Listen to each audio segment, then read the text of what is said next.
Bismillahirrahmanirrahim. Assalamualaikum warahmatullahi wabarakatuh. Alhamdulillahi rabbil alamin. Wassalatu wassalamu ala asyrafil anbiya'i wal mursalin sayyidina wa maulana Muhammadin wa ala alihi wa sahbihi wa man tabi'ahu ila yaumiddin. Subhanaka la ilma lana illa ma 'allamtana innaka antal alimul hakim. Rabbi shrah li sadri wa yassir li amri wahlul 'uqdatam min lisani yafqahu qawli. Para alim, para ulama, para kiai, guru-guru kita yang mengajarkan kita tentang hak dan batil, amar ma'ruf nahi mungkar, tokoh masyarakat, tidak dapat saya sebutkan satu persatu, semua jamaah fardu subuh Masjid Al-Ikhlas dan semua yang mengikuti kajian kita pada kesempatan yang baik dan mulia ini, semuanya dimuliakan Allah Subhanahu wa ta'ala. Amin ya rabbal alamin. Orang yang paling mulia subuh ini bukan orang yang paling banyak hartanya, karena harta akan tinggal, bukan yang paling tinggi jabatannya, karena jabatan akan berakhir. Yang paling mulia kata Nabi, Allahumma barik li ummati fi bukuriha. Orang yang paling awal bangunnya, maka dialah yang paling banyak dapat keberkahannya. Berkah itu diambil dari 3 huruf, ba, ra, kaf. Berkah diambil dari kata baraka yabruku, la yabruku ahadukum kama yabrukul ibilu. Janganlah kamu turun seperti turunnya onta ke tanah. Jadi barokah diambil dari kata onta turun ke tanah. Misalnya saya punya tanah, bapak punya tanah, ibu punya tanah. Tanah kita luasnya sama-sama 25 kali 25 meter. Tapi kemudian ada datang seekor onta dan berhenti. Tanah kita yang 25 kali 25 ini sama-sama kosong, tidak ada tanamannya. Tiba-tiba datang seekor onta dan berhenti ke tanah saya tanpa ada rencana apapun, karena dia binatang yang lepas liar. Tiba-tiba datang berhenti tepat di tanah saya. Kenapa tidak di tanah bapak? Kenapa tidak di tanah ibu? Karena kebetulan saya yang ceramah, ya saya bilang aja di tanah saya. Maka yang dapat berkah itu tanah saya itu, karena di situ onta berhenti. Karena ini onta liar, tidak ada pemiliknya, maka sayalah pemilik onta tersebut. Saya dapat bulunya, saya dapat dagingnya, saya dapat hewan tunggangan, maka tanah saya itu berkah. Itu asal muasal kata berkah. Jadi sama-sama hidup subuh ini, sama-sama bernafas, tapi kita lebih banyak dapat berkahnya. Berkah langkah tapak kaki. Tapak kaki yang pertama melangkah menghapus dosa, yang kedua mengangkat derajat, yang ketiga menghapus dosa, yang keempat mengangkat derajat. Perlu dipahami, diingat, didengar baik-baik, menghapus dosa, bukan menghapus hutang. Nah, jadi banyak juga yang salah paham. Lalu kemudian tangannya paling berkah yang paling awal bangunnya. Karena ketika dia masuk ke dalam masjid, di beberapa masjid disediakan kotak sedekah di depan pintu. Zaman dulu begitu. Zaman sekarang sudah tidak ada lagi kotaknya, langsung ada gambar-gambar petak-petak hitam putih, langsung scan QRIS. Langsung dia scan. Bahkan beberapa jamaah langsung auto debit, langsung terpotong otomatis. Dialah yang paling berkah, karena langsung datang dikirim Allah malaikat, Allahumma a'ti munfiqan khalafa. Orang yang bersedekah berilah dia ganti. Dan dulu ada satu malaikat lagi yang dikirim Allah, berdoa juga. Allahumma a'ti mumsikan talafa. Siapa yang tak bersedekah, binasakanlah dia. Nah, itu. Jadi doa itu memang dua, sepasang dia. Ada sebagian ustadz menyampaikan satu saja. Karena bagian yang kedua itu dia tidak sampai hati untuk menyampaikannya. Kalau saya sampaikan dua-duanya. Di Masjid Al-Ikhlas, kelihatannya tadi saya masuk, tidak ada kotak dan tidak ada scan kiris. Rupanya kelihatan dari sini ada keranjang di belakang. Nah, itu berkah juga. Lalu kemudian keningnya paling berkah. Kenapa? Karena orang yang tidak ke masjid yang masih tidur, keningnya belum memberikan bekas apa-apa ke tanah. Sedangkan orang yang sudah datang ke masjid, wa naktubu ma qaddamu wa atharahum, kami tulis semua yang mereka lakukan, wa atharahum, bekas-bekas tapak kaki, bekas-bekas kening. Itu mengapa kadang ada jamaah yang duduk saling berdampingan, setelah selesai sholat sunat, salam, yang satu pindah ke kanan, yang kanan pindah ke kiri, yang kiri pindah ke kanan. Lalu ada bapak-bapak ibu yang bawa anak, anaknya memperhatikan, nanya, "Mama, Papa, itu ada dua orang tadi kok yang kanan pindah ke kiri, yang kiri pindah ke kanan?" Lalu kemudian dengan spontan dia jawab, mungkin mereka lagi sip-sipan. Padahal sebenarnya mereka ingin supaya keningnya lebih banyak mendapatkan berkah, sehingga nanti ketika menghadap Allah Subhanahu wa taala, Masjid Al-Ikhlas ini bersaksi di hadapan Allah bahwa Abdul Somad pernah menempelkan keningnya ke sini. Kening yang paling mulia, paling tinggi, tidak ada satupun orang yang bisa memegangnya. Lalu kemudian kita tempelkan ke tempat yang paling rendah, paling hina, di bawah telapak kaki, dengan mengucapkan Subhana Rabbiyal A'la, Engkaulah yang maha tinggi. Satu kali sujud di atas muka bumi Allah lebih baik daripada dunia dan seisinya, karena ada satu makhluk yang tidak mau bersujud sama sekali. Allah bertanya kepada dia, "Ma mana'aka alla tasjuda li Adama idz amartuk?" Mengapa kamu tidak mau bersujud kepada Adam ketika aku perintahkan?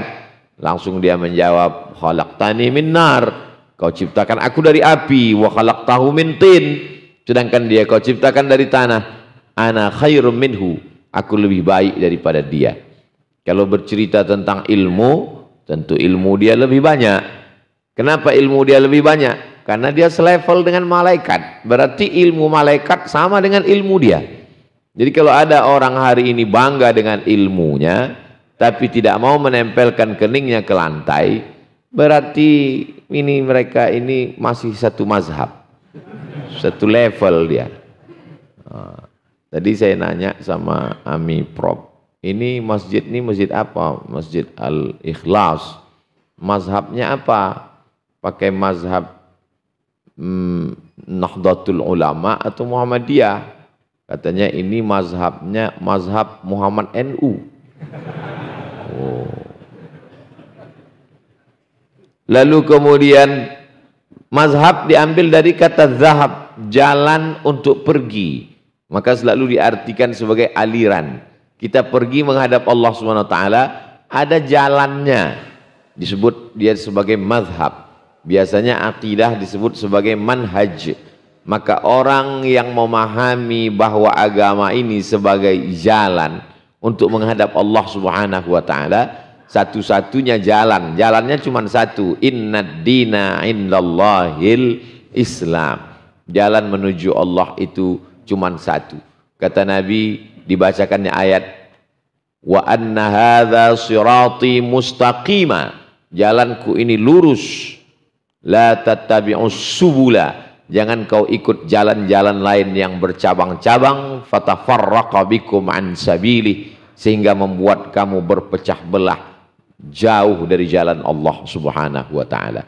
Alhamdulillah, kita subuh ini masih dalam jalan yang kita lafazkan di hadapan Allah Subhanahu wa taala, asyhadu an la ilaha illallah wa asyhadu anna Muhammadan Rasulullah. Kita yang sudah membuka mata tadi, maka yang paling awal dia membuka mata, dia yang dapat berkah duluan, karena lidahnya langsung mengatakan Alhamdulillahilladzi ahyana ba'dama amatana wa ilaihin nusyur. Sama-sama bernafas, sama-sama masih hidup, tapi berkah kita lebih banyak. Saya dengan saudara keluarga saya yang ada di Riau sekarang, maka berkah saya lebih banyak. Kalau ikut dengan doa Nabi tadi, Allahumma barik li ummati fi bukuriha, orang yang paling awal bangunnya dia yang dapat berkahnya. Kita baru 4.30 sudah selesai sholat subuh, sudah mandi, sudah bersih, sudah langkah kaki kanan masuk masjid, sudah tahiyatul masjid, sudah qabliyah subuh, sudah sholat subuh, sudah zikir, sudah doa. Saudara saya yang ada di Riau, Sumatera sekarang belum sholat subuh. Oleh sebab itu, kalau hitung-hitungan berkah dan jam awal bangun tidur, maka orang Malang ini lebih dulu masuk surga daripada orang Pekanbaru. Tapi kalau dia tidak menggunakan potensinya untuk meraih berkah itu, maka orang Malang ini juga punya potensi untuk lebih dulu masuk neraka. Tergantung kita. Karena sudah dikasih Allah SWT telinga, diberinya mata, lalu kemudian diberinya hati. Urutannya selalu disebutkan telinga dulu. Innas sam'a wal basar. Dalam ayat lain, wa huwas sami'ul basir. Inna khalaqnal insana min nutfatin amsyajin. Kami ciptakan manusia itu dari nutfah sperma amsyajin. Mohon maaf, yang bercampur dengan sel telur. Nabtalihi, kami uji. Faja'alnahu, lalu kami jadikan dia sami'an basira, bisa mendengar, bisa melihat. Karena memang kita lebih dulu mendengar baru melihat. Kalau tidak percaya, tanyalah pada dokter SPOG, spesialis objin. Spesialis objin itu kandungan, bukan spesialis jin. Mereka yang lebih tahu mana yang lebih dulu antara mendengar atau melihat. Allah kirimkan pendengaran dulu, baru penglihatan. Dan kita pun pada kenyataannya lebih dulu mendengar baru melihat.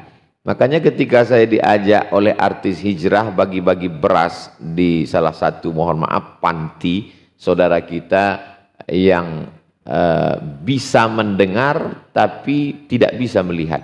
Setelah penyerahan beras, berikut ini penyerahan beras yang akan diserahkan oleh Al-Mukarram Ustaz Abdul Somad. Selesai penyerahan beras, foto di samping mereka, dipegangnya bahu saya. Oh, ternyata Ustadz Somad itu kurus ya, kata dia. Karena dia bisa mendengar tapi tidak bisa melihat. Didengarnya suara saya di YouTube itu, kata dia, menggelegar. Bayangan dia orangnya besar, ternyata kurus. Ustadz banyak makan ya, kata dia. Kita lebih dulu mendengar baru melihat. Dan ternyata melihat pun tidak selamanya sama seperti yang kita lihat itu. Pernah kamu melihat Ustadz Somad? Pernah. Di mana kamu lihat? Di YouTube. Ternyata di YouTube itu garang sekali. Setelah ketemu, lucu. Nah, itu. Banyak sekali saya melihat orang ketika menonton video dia itu, kesannya sangar, keras. Di antaranya Buya Yahya. Saya melihat beliau di YouTube itu, ini Ustadz keras sekali. Pas ketemu lembut sekali. Masya Allah, tabarakallah. Kemudian Habib Taufik bin Abdul Qadir As-Segar, Ketua Rabithah Alawiyah. Saya tonton di YouTube itu, kelihatannya sangar, keras. Pas ketemu lembut sekali. Itu maka kita tidak bisa menilai orang hanya dari sekedar mendengar, lalu kemudian melihat. Apalagi YouTube-nya dipotong-potong. Nah itu, oleh orang-orang yang tidak punya paket 2 giga. Jadi yang merusak kita ini memang pendengaran, penglihatan tanpa mengiringinya dengan pemikiran. Makanya kata Allah dalam Al-Quran, innas sam'a wal basar wal fuad. Fuad itu ada menyebutnya qalb, ada menyebutnya fuad. Kapan dia qalb, kapan dia fuad?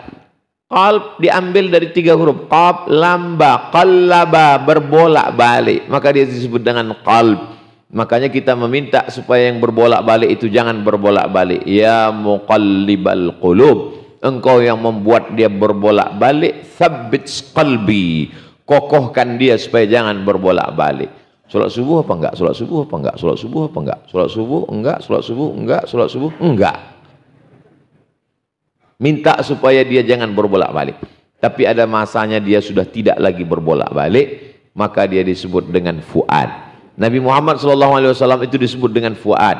Ma kadzabal fuadu ma ra'a. Fuad, hati Muhammad Nabi SAW sudah tidak berbolak-balik. Kenapa berbolak-balik kita? Karena memang ada dua pilihan. Seperti pilihan saya minuman ini, ada dua pilihan. Masya Allah. Yang satu kopi, yang satu teh. Berbolak-balik. Maka malah tiga pilihannya. Satu lagi air putih. Berbolak-balik. Begitulah Allah Subhanahu wa taala membolak-balikkan hati.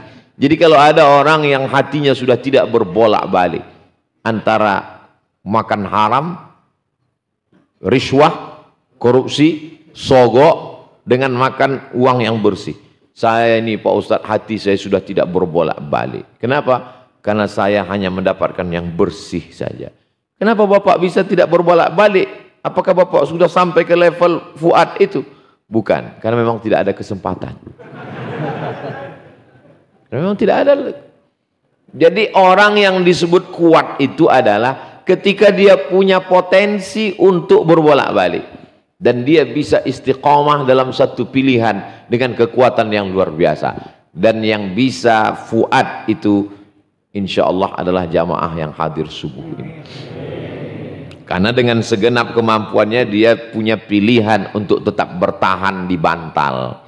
Bertahan dengan selimutnya. Di tangannya ada remote AC-nya dan kunci kamarnya. Kamar-kamar dia, AC milik dia, mata punya dia, dan dia berhak untuk meneruskan tidurnya sampai jam 8. Tapi kemudian dia lawan, apalagi ini hari libur ini kan. Sebagian libur, sebagian tidak, tergantung pilihannya.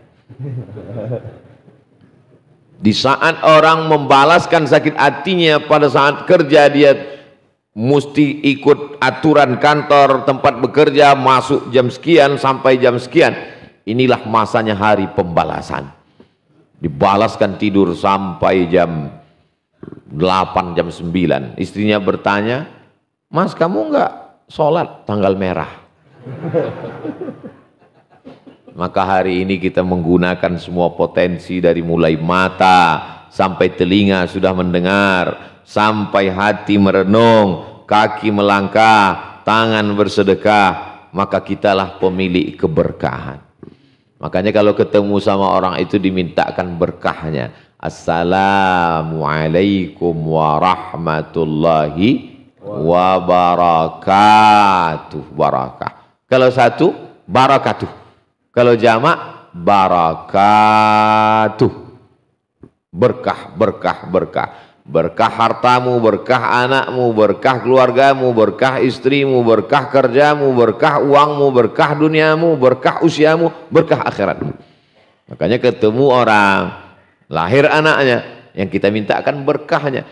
Barakallahu laka fil mauhub wa syakartal wahib wa ruziqta birrahu wa balagha asyuddahu.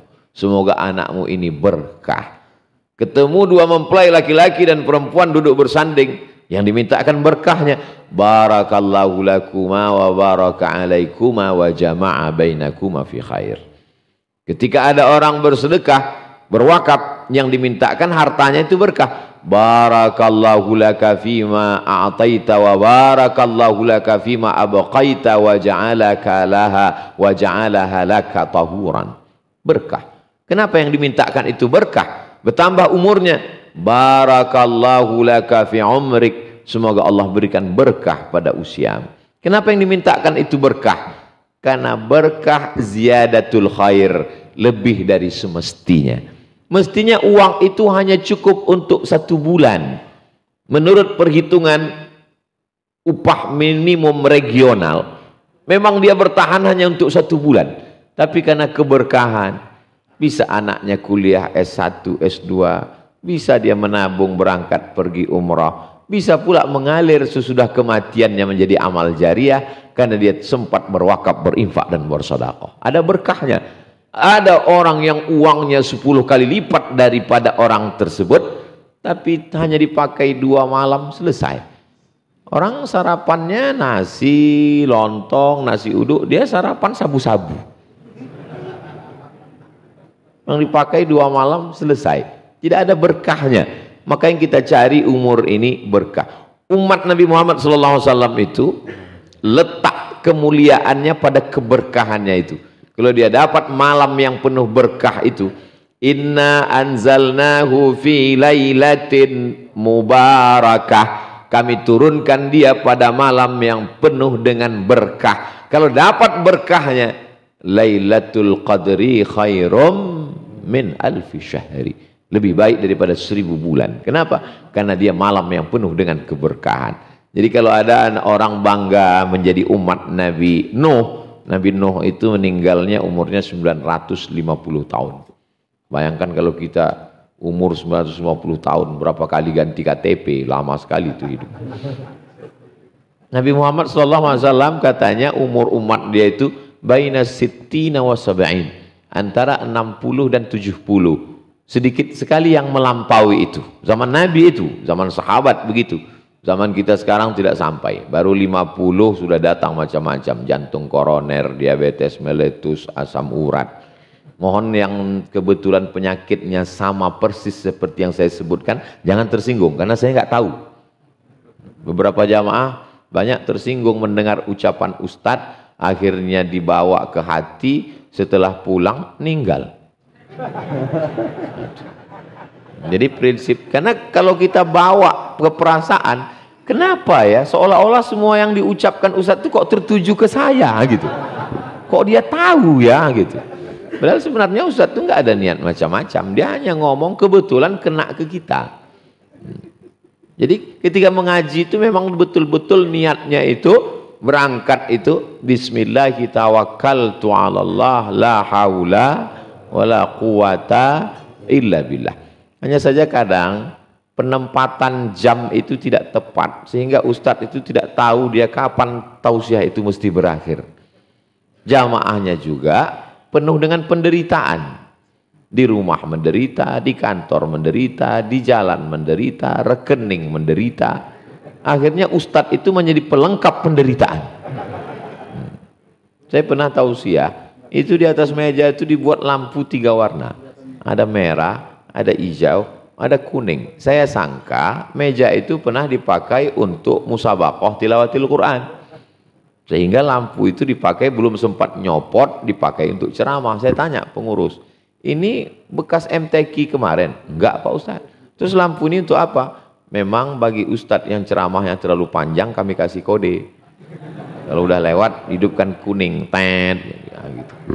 Insya Allah Ustadz Abdul Somad tidak kena begitu, karena dimanapun tausiah dia pasti 600 ml 60 menit. Tadi saya mulai jam 6, jam 4.15, insya Allah jam 5.15 akan selesai dengan sendirinya.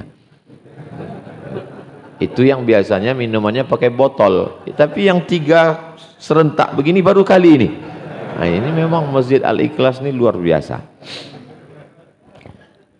Orang berangkat dari rumah membawa nama Allah. Bismillahirrahmanirrahim. 'alallah la haula wala quwata illa billah. Masuk ke dalam masjid yang dipakainya juga nama Allah. Allahumma ftahli abwaba rahmatik. Mengawali ibadahnya, dia angkat kedua tangannya, dia katakan nama Allah. Allahu Akbar. Di dalam iftitah saat berdiri, dia serahkan semuanya kepada Allah. Inna salati wa nusuki wa mahyaya wa mamati lillah. Di ujung tasyahudnya sebelum salam, dia serahkan 4 juga kepada Allah. At-tahiyatul mubarakatus salawatut thayyibatu lillah. Jadi kalau hidup ini diserahkan kepada Allah, apa balasan Allah? Wa huwa yatawallas salihin. Hidupnya Allah yang ngurus, hidupnya Allah yang ngatur. Jadi kalau ada orang stres, depresi, dia masukkan dunia beserta isinya ini ke dalam kepalanya yang hanya nomor paling besar. Kepala saya ini termasuk yang agak besar, nomor 9. Maka orang heran, Ustaz ini badannya kecil kok kepalanya besar, kata dia. Saya bilang, Allah Ta'ala membagi kepala itu dulu saya nggak minta. Nggak ada request. Maka kita tidak boleh mencela orang karena sukunya. Tidak ada orang yang pernah minta jadi orang Jawa atau jadi orang Batak atau jadi orang Tionghoa. Itu pemberian Allah Subhanahu wa Ta'ala. Ada yang kita ini bisa memilih antara mau sholat subuh atau tidak. Itu memilih. Kamu kenapa nggak sholat subuh? Maka kita boleh marah ke anak kita karena dia salah pilih antara sholat dengan enggak. Kamu kenapa nggak sholat? Tapi kita nggak bisa marah sama orang karena sukunya. Karena suku nggak bisa milih. Kenapa Ustaz Somad jadi orang Sumatera? Loh, saya dulu nggak bisa milih. Malaikat nggak pernah datang bawa multiple choice. Mau jadi orang apa kamu? Tapi menjadi orang yang bertakwa menyebut nama Allah, itu kita bisa memilih antara menyebut aku atau menyebut Allah Subhanahu wa Ta'ala. Maka ketika orang melepaskan semuanya bersih total, tidak ada apapun selain daripada Allah, air yang putih bersih, tidak putih malah, tidak ada warna sama sekali, dia tidak hitam karena tidak ada kopi di dalamnya, dia tidak merah karena tidak ada teh di dalamnya, dia tidak manis karena tidak ada gula di dalamnya, dia tidak pahit karena tidak ada racun di dalamnya, dia tidak asin karena tidak ada garam di dalamnya. Dia yang murni bersih, tidak ada campuran apa-apa. Orang Arab menyebutnya al-ma'ul khalis, air yang ikhlas. Maka berilah Ustadz air yang ikhlas. Supaya apa? Supaya tenggorokannya tidak rusak oleh gula. Ustadz tidak boleh dikasih kopi sama teh. Karena kalau tenggorokannya yang panas habis berceramah itu dikasih air gula, itu tidak panjang umur suaranya. Nanti berumur dia 50, 60 kalau jumpa, apa kabar? Sudah ngopi belum? Rusak pita suaranya. Masjid Al-Ikhlas ini memberikan saya 3 pilihan. Ustadz mau minum teh atau minum kopi atau air. Karena beberapa ustadz kadang menyindir, masa tausiah nggak ada tehnya. Maka Masjid Al-Ikhlas memberikan pilihan.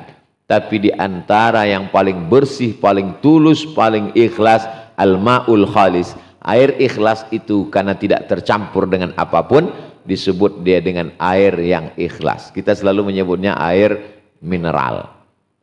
Lalu kemudian berat. Ada brutu, berat kotor. Karungnya, sampahnya terhitung di dalam. Tapi ada berat yang bersih, namanya neto. Neto. Itu grup band Pak Ustaz, itu Leto. Neto bersih. Orang Arab menyebut yang bersih itu al-waznul khalis, berat bersih. Tidak masuk sampahnya, tidak masuk kotorannya, tidak masuk batunya, tidak masuk karungnya.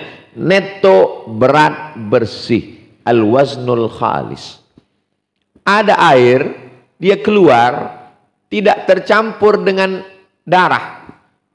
Mimbaini farthin wadamin. Farthin kotoran, warnanya hitam. Damin darah, warnanya merah. Kalau dia terkontaminasi oleh kotoran, maka dia berubah jadi hitam. Kalau dia kena menyentuh darah, maka dia menjadi merah. Dia tidak kena darah dan tidak kena kotoran, keluar jernih bersih air susu kambing, maka disebut dengan air ikhlas karena tidak terkontaminasi, dirusak oleh kotoran najis warnanya hitam dan darah warnanya merah. Begitulah Allah memberikan contoh perumpamaan supaya hati kita ini tulus, bersih, tidak ada apa-apa. Sampai-sampai ada orang yang berkata, aku beramal bukan karena ingin surgamu dan bukan pula karena takut nerakamu. Lalu kamu beramal kenapa? Karena disuruh oleh istriku. Masih ada unsur itu di dalam. Maka sebagian jamaah ragu kalau dia sholat minta surga. Ustaz Somad, boleh nggak kalau sholat ini minta surga? Katanya hati kita berarti kita nggak tulus, nggak ikhlas. Ikhlas nggak ikhlas itu bukan pakai rasa. tapi pakai hukum syariat Islam. Bolehkah kita sholat minta surga? Wasari'u ila maghfiratin min rabbikum wa jannatin arduhas samawati wal ard. Bersegeralah kamu kepada ampunan, beribadah kepada Allah untuk mendapatkan surga seluas langit dan bumi. Kenapa tidak boleh minta surga? Allah yang nyuruh minta surga. Nabi Muhammad SAW apa ada nyuruh minta surga? Ya, idza sa'altumullaha fas'aluhul firdaus. Kalau kamu minta kepada Allah, mintalah surga firdaus. Bahasa Arabnya firdaus. Orang barat menyebutnya paradise. Firdaus. Jadi kalau ada orang mengatakan jangan beribadah karena minta surga. Loh, kamu ikut siapa? Allah nyuruh minta surga, Nabi Muhammad nyuruh minta surga. Standarnya ikhlas nggak ikhlas itu adalah benar kata Allah, benar kata Rasulullah. Ini banyak sekarang anak muda ngaji, habis itu pakai rasa. Kamu kenapa nggak ke masjid? Saya kalau ke masjid hati saya nggak ikhlas. Saya lebih ikhlas di rumah. Ditanya sama bapaknya, ibu-ibunya, Bu, anak ibu di rumah itu sholat? Enggak. Katanya kamu nggak ke masjid karena takut nggak ikhlas. Di rumah pun saya kalau kelihatan nggak ikhlas. Jadi saya cukup pejamkan mata, sholat saya batin di hati saja. Standarnya adalah mengikut syariat yang diajarkan Nabi Muhammad sallallahu alaihi wasallam. Nabi sholat ke masjid. Nabi tidak pernah meninggalkan sholat fardu di masjid. Bahkan ketika dia sakit pun disiram pakai air 5 qirbah. Kulit kambing dijahit, dimasukkan air ke dalamnya, disiramkan. Begitu terbangun Nabi, apa permintaannya? Bawakan ke masjid untuk sholat berjamaah. Kenapa tiba-tiba ada sekarang umat Nabi Muhammad SAW tidak mau sholat berjamaah? Karena takut riya. Mana yang lebih hebat kita dengan Nabi SAW? Dalam kitab Al-Fiqhul Islami wa Adillatuh, dalam pembahasan tentang sholat berjamaah, Syekh Wahbah Zuhaili bercerita, kalangan salaf dulu, kalau mereka tertinggal takbiratul ihram, dia berduka takziah 3 hari. Kalau sampai tertinggal sholat sampai salam, sampai ke masjid tiba-tiba orang sudah salam, dia berduka takziah 7 hari. Sebagian menghukum dirinya sekali tinggal sholat takbiratul ihram, malamnya dia tahajud sholat malam dari isya sampai ke subuh. Dia hukum dirinya. Kenapa engkau yang semestinya beribadah kepada Allah terlambat? Hari ini ada orang yang tidak peduli, bernafas dengan udara titipan Allah, paru-parunya ciptaan Allah, berjalan di atas muka bumi milik Allah, lalu dengan seenaknya berbuat menurut dia. Uang-uang saya, mata-mata saya, semua milik saya. Mengapa saya tidak? Lillahi ma fis samawati wa ma fil ard. Apa yang ada di langit, apa yang ada di bumi, milik Allah Subhanahu wa taala. Allah itu hebat, luar biasa. Jantung ciptaan dia, otak ciptaan dia, nafas ciptaan dia. Manusia bisa hidup karena jantungnya berdetak, manusia bisa berjalan karena nafas masih berhembus. Semuanya milik dia. Bumi yang dipijak punya dia, langit yang jadi atap milik dia, darah, daging, jantung, paru-paru, nafas punya dia. Tapi ketika orang itu beramal, dinisbatkan ke orang itu. Yang ceramah tadi siapa? Abdul Somad. Padahal semuanya milik Allah. Makanya ketika kita dipuji, cepat kembalikan kepada Allah supaya kita tidak lupa diri. Ini siapa? Ini titipan Allah. Hebat ya. Masya Allah, tabarakallah. Ini anaknya Pak, ganteng sekali. Alhamdulillah. Ini anak ibu, cantik sekali. Siapa dulu mamanya? Lupa dia mengembalikannya kepada Allah. Balik dalam keadaan senang maupun susah, maka katakanlah, ketika ujian itu datang, cepat kembalikan kepada Allah. Alladzina idza asabathum musibah qalu inna lillah. Allah pinjamkan kepada engkau. Ada yang dipinjamkannya 1 tahun dia tarik, meninggal balita. Ada yang dipinjamkannya 10 tahun, 12 tahun, 15 tahun, meninggal remaja. Ada yang dipinjamkannya sampai tua nggak diambil-ambil, disangka orang Allah lupa. La ta'khudhuhu sinatun wala naum. Allah tidak mengantuk, Allah tidak tidur. Allah meminjamkan sesuai dengan keinginan, yang diberikan Allah Subhanahu wa taala. Maka tergantung bagaimana kita menyikapinya. Apakah kita tergesa-gesa dengan nafas tersengal atau kita mampu menahannya. Perempuan dikatakan paling tidak bisa menahan perasaan. Kalau dia senang diungkapkannya dengan penuh kesenangan, kalau dia susah diungkapkannya dengan penuh kesedihan. Makanya dilarang menarik-narik rambut, memukul-mukul pipi, merobek-robek kantong. Laisa minna man darabal khudud wa syaqqal juyub. Siapa yang memukul-mukul pipi, menarik-narik rambut, menyobek-nyobek kantong, bukan umat Nabi Muhammad SAW. Karena zaman dulu perempuan jahiliyah, kalau meninggal anaknya, meninggal suaminya, dia pukul-pukul pipinya, dia tarik-tarik rambutnya, dia sobek-sobek kantongnya. Yang lebih parah lagi orang sekarang, bukan cuma pipi dia pukul, pipi orang pun dipukulnya juga. Perempuan yang luar biasa, anaknya meninggal, suaminya sedang musafir, maka kata dia kepada tetangganya, nanti kalau suamiku pulang, jangan beritahu kabar duka ini. Dia letakkan anaknya di kamar sebelah. Begitu suaminya pulang, dia sudah mandi, dia sudah bersih, dia bersolek untuk suaminya. Zaman dulu sahabat Nabi yang perempuan itu bersolek untuk suaminya. Hari ini umat Islam bersolek untuk suami orang lain. Kalau suaminya pulang dia seperti mak lampir. Tapi kalau suami orang lain dia bersolek pas mau kondangan dan seterusnya. Dan makhluk seperti itu tidak ada di Malang, di tempat lain. Lalu kemudian setelah suaminya pulang, dia berikan makanan yang terenak, terlezat. Dan ketika itu suaminya bertanya, anak kita mana? Anak kita sedang tidur lelap. Kenapa dia tidak ada di sini? Karena tidurnya lebih lelap daripada sebelumnya. Padahal anak itu sudah meninggal dunia di dalam kamar. Mampu dia menahan air matanya, mampu dia menahan emosinya. Perempuan itu bernama Ummu Sulaim, suaminya Abu Talha. Begitulah Allah Subhanahu wa taala memberikan perasaan yang kuat. Apa yang membuat dia kuat? Yang membuat kuat itu bukan kita, yang memberikan kekuatan itu dia. Maka dinisbatkan kepada dia dan lisan kita berkata la haula wala quwata illa billah. Jadi sesungguhnya apa yang kita lakukan ini untuk menguatkan diri kita ketika ujian itu nanti datang. Ya ayyuhalladzina amanu ista'inu bis-sabri was-salah. Yang dipanggil itu hanya orang yang percaya saja. Yang tidak percaya silakan, enggak apa-apa. Ya ayyuhalladzina amanu. Hai orang yang percaya bahwa di dalam dirinya itu ada ruh yang tidak kelihatan. Yang kita sembah itu Allah, tidak kelihatan. Yang menyembah itu ruh, tidak kelihatan. Yang mencatatnya malaikat, tidak kelihatan.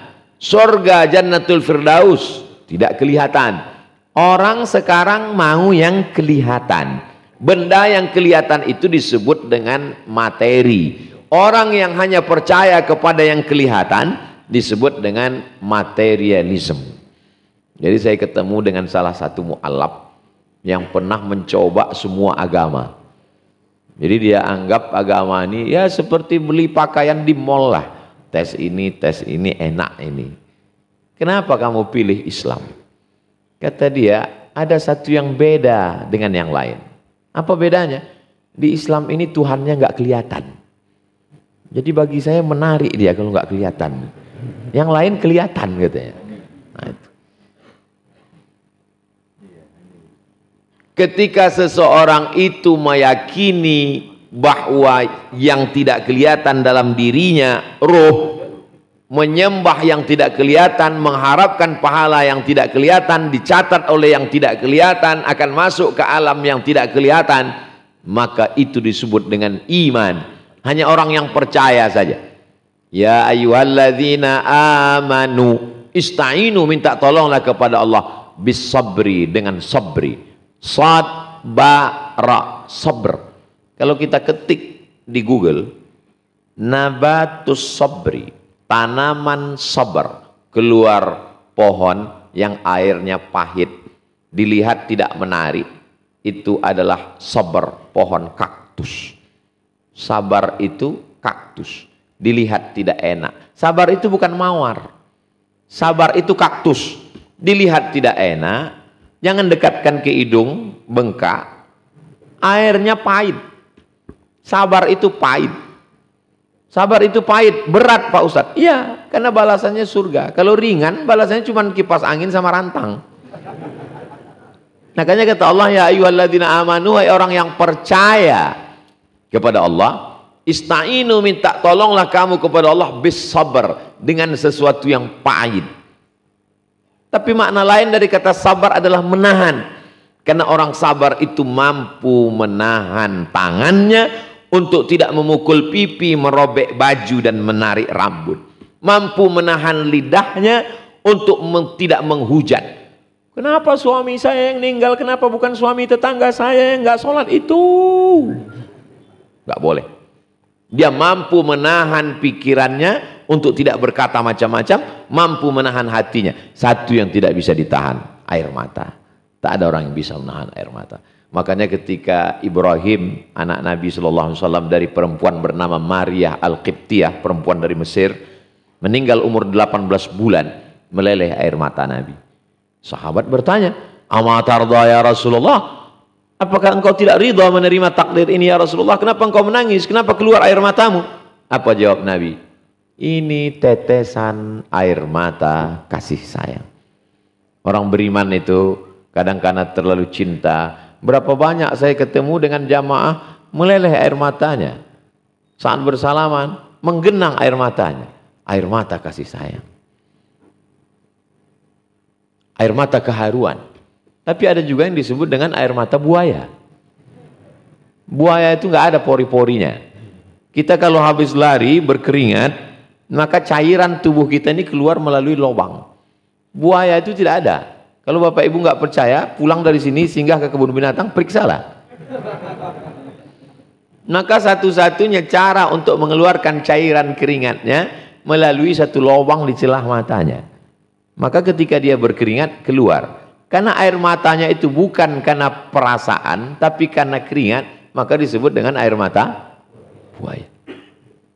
Maka kalau ada orang yang air matanya itu bukan karena ketulusan, itu disebut dengan, alah saya nggak percaya, air mata buaya. Buaya selalu dijadikan permisalan tentang berbagai macam, baik air mata maupun tentang kesetiaan. Binatang yang paling setia, buaya. Makanya di Betawi kalau ada orang menikah, arak-arakan, yang paling depan itu roti panjang, roti buaya. Selama dia di air. Kalau dia sudah naik ke darat, menjadi beda. Ini ceramah kita ini kok kemana-mana ya Pak Ustadz? Karena di balehonya nggak ada temanya. Jangan salahkan saya, salahkan panitia. Ya ayyuhalladzina amanu, wahai orang yang percaya, tolong nanti kalau pulang yang diingat itu yang ayat-ayatnya, jangan yang buaya ini. Bis sabri wassalah. Sabar artinya pahit, karena menahan itu pahit. Wassalah, salah diambil dari kata salah, tulang belakang. Salah itu tulang belakang. Apa hubungan tulang belakang dengan salat? Karena ketika salah, orang bersimpuh kepada Allah, membengkokkan, membungkukkan tulang belakangnya. Yang lain doanya hanya tegak saja, tapi dalam salat orang berdoa sambil membungkukkan tulang belakangnya. Allahu Akbar. Orang yang di dunia tidak mau membungkukkan tulang belakangnya, maka nanti di akhirat ketika Allah menyuruh bersujudlah kamu semuanya, dia tidak akan sujud. Kenapa? Karena dulu di dunia tidak mau membengkokkan tulang belakangnya. Maka di akhirat pun dia tidak akan bisa membengkokkan tulang belakangnya. Bengkok yang pertama huruf L. Tapi ada yang lebih daripada itu. Warka'u, ruku'lah, wasjudu, sujudlah. Kapan orang paling dekat dengan Allah? Orang paling dekat dengan Allah ketika dia di Ka'bah. Betapa tidak adilnya Allah. Bagaimana dengan saudara kita yang fakir miskin tidak bisa beli tiket pesawat? Bagaimana dengan orang kaya duitnya banyak tapi badannya tidak sehat? Bagaimana dengan orang yang tidak sempat? Maka orang yang paling dekat dengan Allah bukan ketika di Taman Raudhah, bukan ketika di depan Ka'bah. Aqrabu ma yakunul abdu min rabbih wa huwa sajid. orang yang paling dekat dengan Allah ketika dia sedang membengkokkan tulang belakangnya bersujud. Maka banyak orang sujudnya lama sekali. Kami dulu ketika masih di pesantren, banyak sekali teman-teman itu sujud yang pertama sekaligus sujud terakhir. Ngantuk berat. Nabi SAW pernah membaca ayat yang panjang dan sujudnya sepanjang ayatnya. Tapi ketika beliau sholat tahajud sendirian di kamar, bukan saat imam. Kalau lagi menjadi imam, lewat dari 12 kali tasbih makruh. Karena membuat makmum pitam di belakang. Ada standar ukurannya. Idza amma ahadukum falyukhaffif. Kalau kamu jadi imam, maka ringankanlah. Jangan panjang-panjang, jangan lama-lama. Matahari sudah terbit. Hebatnya di Masjid Al-Ikhlas ini, matahari terbit, bunyi. Matahari terbit, bunyi. Setiap bunyi, matahari terbit. Setiap bunyi, matahari terbit. Sampai akhirnya suatu hari dia tidak berbunyi dan matahari tetap terbit. Banyak orang berpikir kalau sakit, ninggal. Kalau sakit, ninggal. Berarti ninggal nunggu sakit. Akhirnya orang mengambil kesimpulan. Kalau nggak sakit, berarti nggak ninggal. Salah mengambil kesimpulan. Ninggal tidak nunggu sakit. Kesalahan kita berpikir, karena kesalahan kita mengambil hukum mengeneralisir. Maka hati-hati, berapa banyak orang yang tidak sakit langsung meninggal. Dan hati-hati, nanti ketika dia tidak berbunyi, matahari tetap terbit. Boleh untuk update status pagi ini. Wassalah, maka bengkokkanlah tulang belakangmu. Ketika saat ini Abdul Somad ini otaknya di atas, jantungnya di bawah. Darah ini berada di jantung, disemburkan, disemprotkan oleh jantung naik ke atas otak membawa oksigen. Oksigen mesti sempurna. Kalau kurang sempurna kita bisa, mohon maaf, stroke ringan. Kenapa darah itu menjadi berat? Karena di dalam darah ada minyak. Kenapa darah itu menjadi berat? Karena ada gula. Pulang dari sini, ambil minyak, masukkan ke air. Ambil gula, masukkan ke air. Habis itu bawa ke laboratorium. Air ini menjadi kental. Itulah mengapa kita disuruh menghindari minyak dan menghindari gula. Masya Allah, tabarakallah. Nabi SAW tidak mengkonsumsi gula. Kenapa? Karena gula tidak ada. Nabi SAW minum makan yang rendah gula. Dia minum madu, dia makan kurma. Sedangkan gula itu ada datang modern, diambil dari tebu yang diolah dengan alat kimia masuk. Maka orang barat menyebutnya sebagai white poison. White putih, poison racun. Racun putih, pembunuh paling berbahaya. Diabetes mellitus. Saudaraku yang dimuliakan Allah Subhanahu wa taala, maka tapi jangan gara-gara ini lalu nanti pulang tidak minum. Bapak nanti ketika diminta sama istrinya, mama, teh kopi kita mana? White poison. Racun putih, kata Ustadz Somad. Ustadz Somad itu ceramahnya nggak usah didengarkan, dia itu radikal. Saudara yang dimuliakan Allah Subhanahu wa taala, wassalah, maka tempelkanlah keningmu ke lantai, kau akan sehat. Kenapa? Saat engkau bersujud, jantungmu di atas, otakmu di bawah. Lebih lama mana? Otak di atas, jantung di bawah, atau jantung di atas, otak di bawah? Lebih lama otak di atas, jantung di bawah. Darahnya ke atas mendaki, sulit untuk dia naik. Maka sekali-sekali turunkan otakmu ke bawah, jantungmu ke atas. Saat bersujud, hanya saat bersujudlah jantung kita di atas, otak kita di bawah.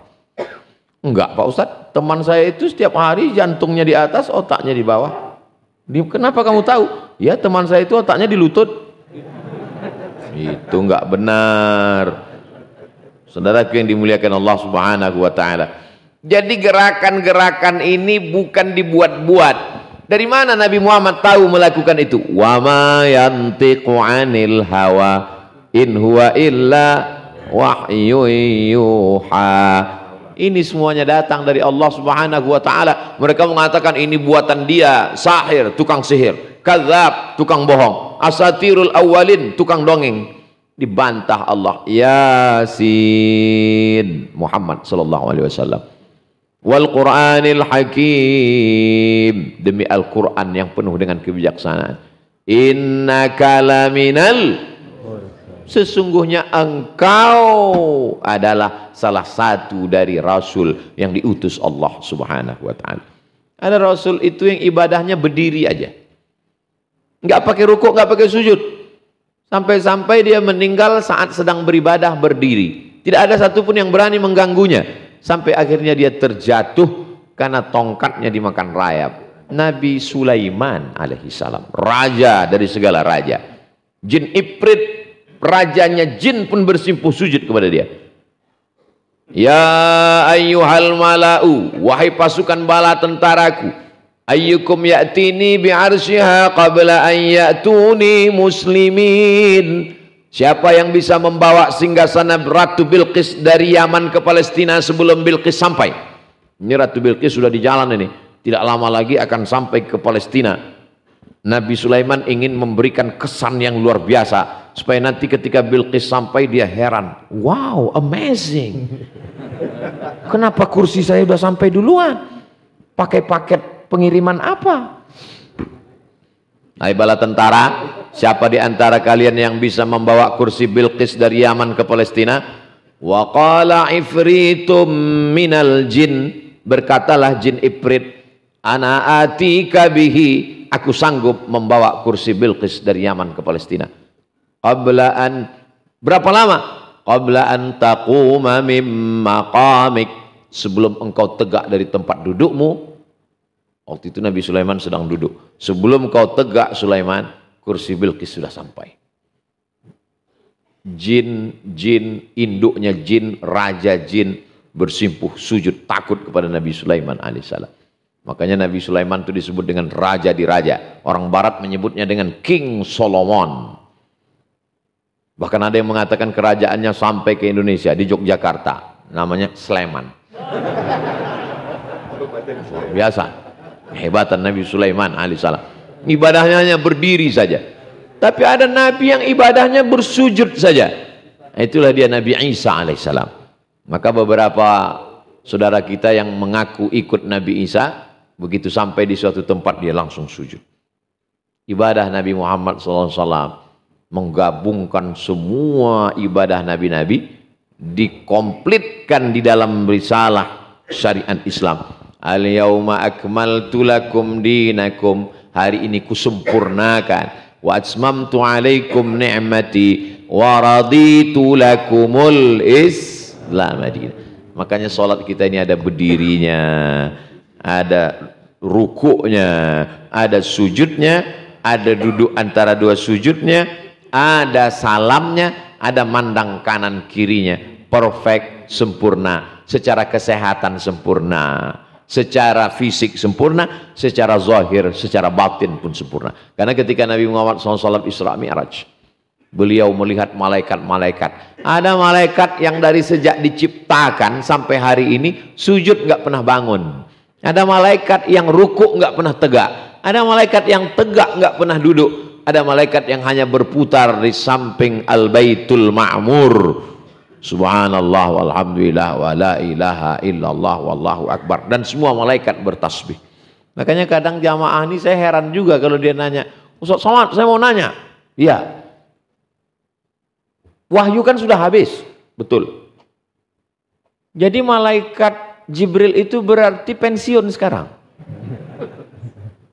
Bacalah di surat Al-Baqarah ketika Allah mau menciptakan manusia. Inni ja'ilum fil ardi khalifah. Aku mau menciptakan manusia di bumi. Apa kata malaikat? Ataj'alu fiha man yufsidu fiha wa yasfikud dima. Untuk apa kau ciptakan makhluk baru yang suka menumpahkan darah, berkelahi, berperang? Wa nahnu nusabbihu bihamdika wa nuqaddisu lak.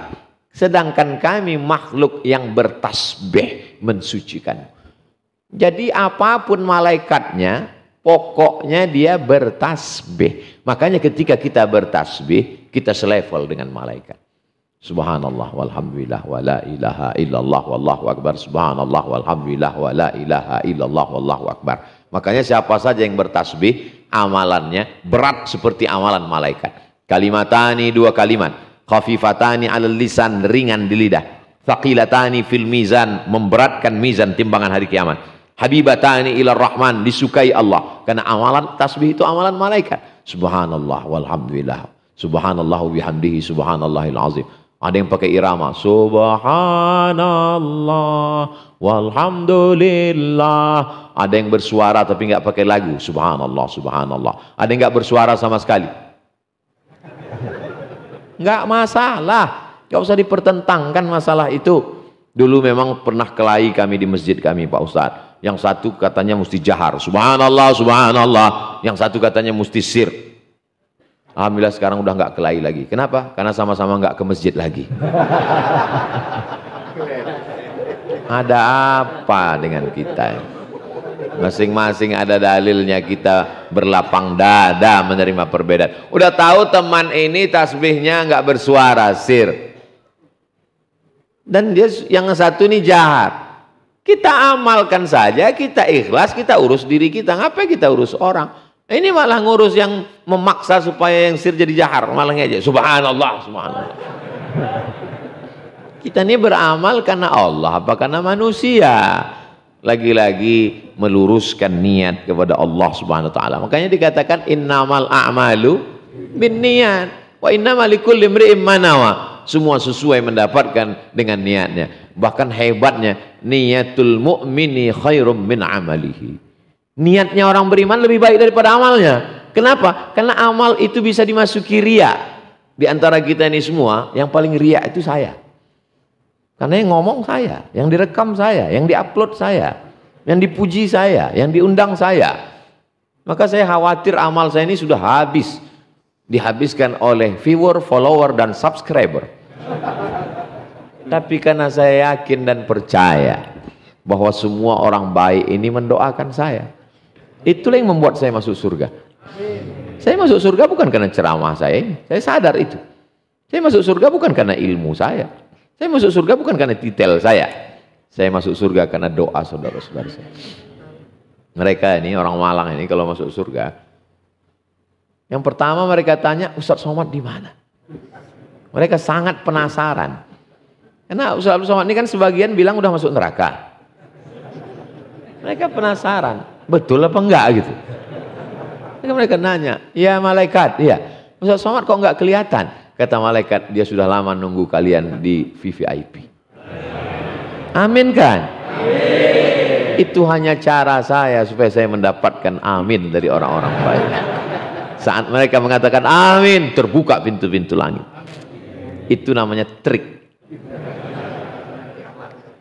Nabi mau masuk ke pintu rumah orang. Assalamualaikum warahmatullahi wabarakatuh. Nggak ada suara jawaban.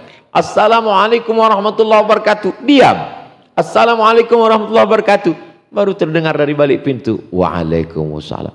Kata Nabi, ente ada di dalam? Ada ya Rasulullah. Dari tadi. Kenapa nggak ente jawab? Aku ingin dapat doamu 3 kali ya Rasulullah. Jadi sahabat itu caranya luar biasa untuk mendapatkan salam dari Rasulullah SAW. Dapat 9 dia dapat. Salam, rahmat, barakah, salam, rahmat, barakah, salam, rahmat, barakah. Makanya kadang ustaz-ustaz mau balik kiai penceramah itu dibilang, karena belum semangat, kita ulangi sekali lagi. Jamaah yang dimuliakan Allah SWT. Tadi saya mulai jam 4.15, sekarang sudah jam 5.15. Ternyata ngomong di depan orang yang hatinya ikhlas itu nggak terasa lama. Itu dosen, ustadz, kiai, penceramah faham apa yang saya ucapkan. Kadang kita ngomong di depan orang itu terasa lama sekali karena hatinya nggak ikhlas. Kapan ustadz merasa ceramah itu lama sekali? Kultum buka bersama.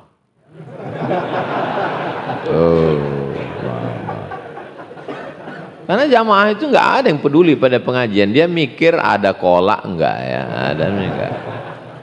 Tapi subuh ini masya Allah tabarakallah, saya ngomong mengalir begitu saja dan tiba-tiba saya lihat sudah jam 5.15. Jadi kesempatan kita untuk sholat sunat isyraq, waktu kita ini berkah, dan kita sudah dapat pahala seperti haji dan umrah. Hadisnya ada dalam Sunan Tirmidzi. Hadisnya hadis hasan. Tidak ada ikhtilaf di antara ulama, hadis hasan. Tidak ada ikhtilaf sama sekali tentang menerima hadis hasan sebagai dalil. Man shallat subha fi jama'atin, siapa yang salat subuh berjamaah, thumma qa'ada yadhkurullah, setelah itu dia duduk berzikir dengan Allah, hatta tatlu'a syams, sampai terbit matahari. Emang Ustaz yakin udah terbit matahari? Udah bunyi. Thumma yusalli rak'ataini, setelah itu dia salat sunat 2 rakaat, salat sunat isyraq. Kanat lahu ka ajri hajjatin wa umrah, dapat pahala seperti haji dan umrah. Tamah, sempurna, sempurna, sempurna. Tidak ada yang sempurna. Yang sempurna itu salat sunat isyraq. Tidak ada yang sempurna. Yang sempurna itu hubungan aku dan kamu. Terima kasih segala perhatian. Mohon maaf atas segala kesilapan dan kekhilafan. Aqulu qawli hadza astaghfirullah li wa lakum. Menangkap puyuh di Bukit Selasih. Thank you dan terima kasih. Assalamualaikum warahmatullahi wabarakatuh.